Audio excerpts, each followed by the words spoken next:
بسم اللہ والصلاۃ والسلام علی رسول اللہ وآلہ وعلی السلام علیکم ورحمۃ اللہ وبرکاتہ۔ انبیاء کرام کی قبروں کی زیارت کرنا، مقامات مقدسہ کے زیارات کے سفر پر جانا، کیا یہ شرک ہے، سنت ہے یا بدعت ہے؟ آج ہم قرآن و سنت کی روح سے اس مسئلے کا حل ڈھونڈنے کی کوشش کریں گے، اور ہم دیکھیں گے کہ صحابہ کرام کا عمل کیا تھا، اور کیا صحابہ کو بھی کچھ لوگ منع کیا کرتے تھے کہ قبروں کی زیارت کے لیے مت جاؤ۔ رسول اللہ صلی اللہ علیہ وآلہ وسلم نے اس حوالے سے کیا تعلیمات دی ہیں۔ کہا جاتا ہے کہ آپ قبروں کی زیارت پر نہ جائیں، یہ شرک ہے، منع کیا جاتا ہے۔ اور ہمارے ہاں آج کل 40 کی زیارات پر پاکستان میں، دنیا بھر میں لوگ یہاں بھی اہل سنت حضرات مزارات پر جاتے ہیں، سفر اختیار کرتے ہیں، ان کا توسل کرتے ہیں، اور پاکستان سے باہر بھی زیارات کے لیے جایا جاتا ہے۔ تو کیا یہ سب شرک کر رہے ہیں، بدعت کر رہے ہیں، اور ان کا دین کے ساتھ کوئی تعلق نہیں ہے، یہ کمزور تعلق رکھے ہوئے دین کے ساتھ؟ کیا وجہ ہے؟ دیکھیں، قرآن مجید کے اندر اللہ سبحانہ و تعالیٰ نے کہیں پر یہ نہیں کہا کہ تم قبروں کی زیارت مت کرو، کہیں پر قرآن میں اس سے منع نہیں کیا گیا۔ ہاں، قرآن مجید کے اندر مشرکین، منافقین کی قبروں کے اوپر کھڑا ہونے سے، یعنی ان کے لیے دعا کرنے سے منع کیا گیا ہے۔ سورہ توبہ سورۃ نمبر 9 کی آیت نمبر 84 ہے۔ اللہ رب العزت نے ارشاد فرمایا وَلَا تُصَلِّ عَلَىٰ أَحَدٍ مِّنْهُمْ مَاتَ أَبَدًا وَلَا تَقُمْ عَلَىٰ قَبْرِ إِنَّهُمْ كَفَرُوا بِاللَّهِ وَرَسُولِهِ وَمَاتُوا وَهُمْ فَاسِقُونَ۔ یا رسول اللہ، آپ ان کی قبر کے اوپر کبھی بھی کھڑے نہ ہوئیے گا، اور نہ ہی ان کے لیے دعا کیجیے گا۔ تو اس آیت کے اندر آپ دیکھیں کہ جو کفار ہیں ان کی قبروں پر کھڑے ہونے سے منع کیا گیا ہے۔ قبروں پر کھڑے ہونے کا کیا مطلب ہے؟ قبروں پر کھڑے ہونے سے مراد یہ ہے، لازمی بات ہے، کہ ان کے لیے دعا کرنا، ان کے لیے سفر اختیار کرنا، ان کے پاس جانا۔ یعنی آپ کافروں کی جو زیارات ہیں اس کے لیے نہیں جا سکتے۔ زیارات کا مطلب یہ ہے کہ کافروں کی قبروں کے لیے سفر آپ اختیار نہیں کر سکتے بطور دعا کے، ورنہ ویسے تو جو سیاحت کے لیے جاتے ہیں ان کا مقصد یہ نہیں ہوتا کہ ہم، مثال کے طور پر کسی ملک میں آپ جاتے ہیں، کسی جگہ کی آپ سفر کرتے ہیں، وزٹ کرتے ہیں، اس نیت آپ کی ہوتی ہے کہ میں یہاں پر اس تاریخی مقام کو دیکھوں۔ ہاں، دعا کے لیے تو دعا کے لیے کافر کے لیے دعا نہیں ہے، تو لہٰذا یہ جو منع کیا گیا ہے سورۃ توبہ میں کہ آپ کافر کی قبر پہ کھڑے نہ ہوں، نہ جائیں، اس لیے کہ دعا کرنے کی غرض سے، ورنہ تو آپ ویسے دیکھنے کے لیے جا سکتے ہیں۔ اب اس آیت کو اگر ہم دیکھیں تو اسی سے مسلمان کی قبر پر کھڑا ہونا، مسلمان کی قبر کی زیارت کرنا، اس کے لیے جانا، اس کا جواز ثابت ہوتا ہے، بلکہ صلحاء، انبیاء،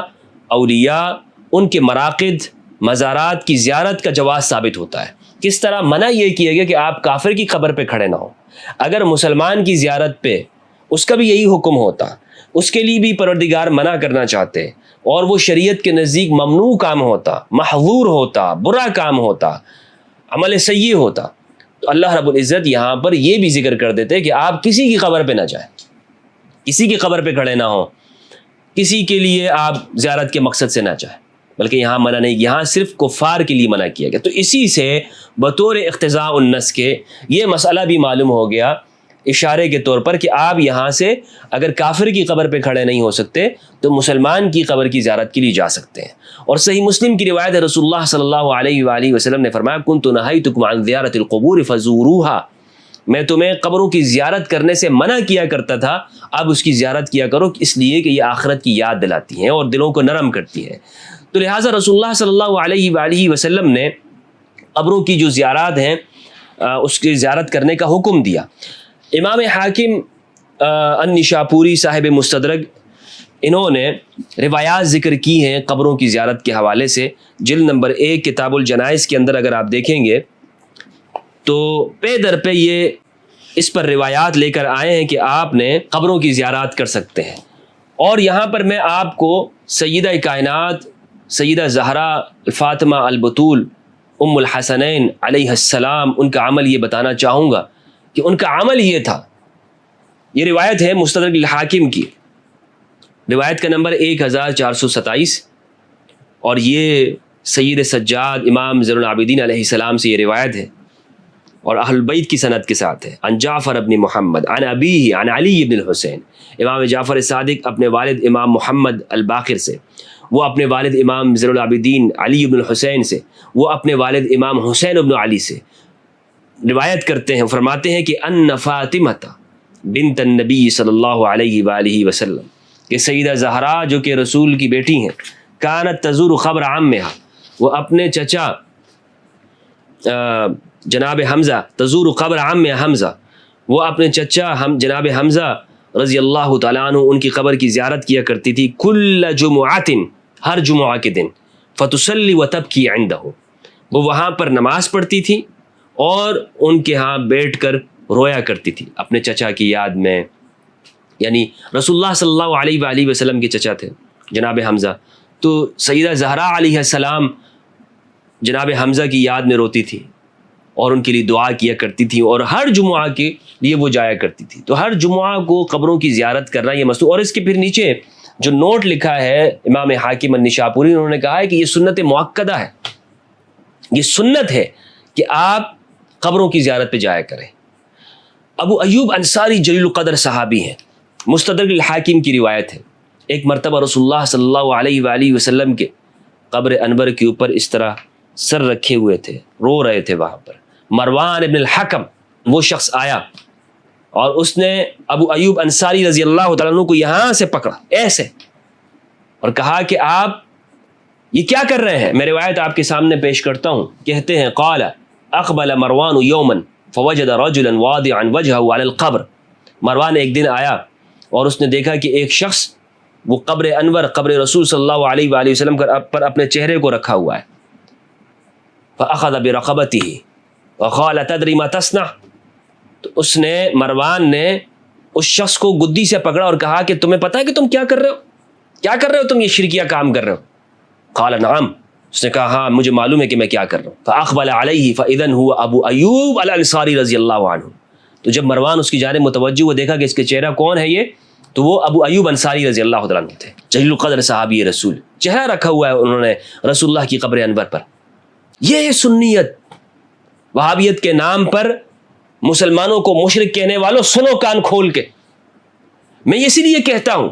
کہ تم اپنے آپ کو یہ جو کہتے ہو نا بخاری مسلم کا اور صحابہ کا پیروکار، جھوٹ ہے تمہارے کھوکھلے دعوے،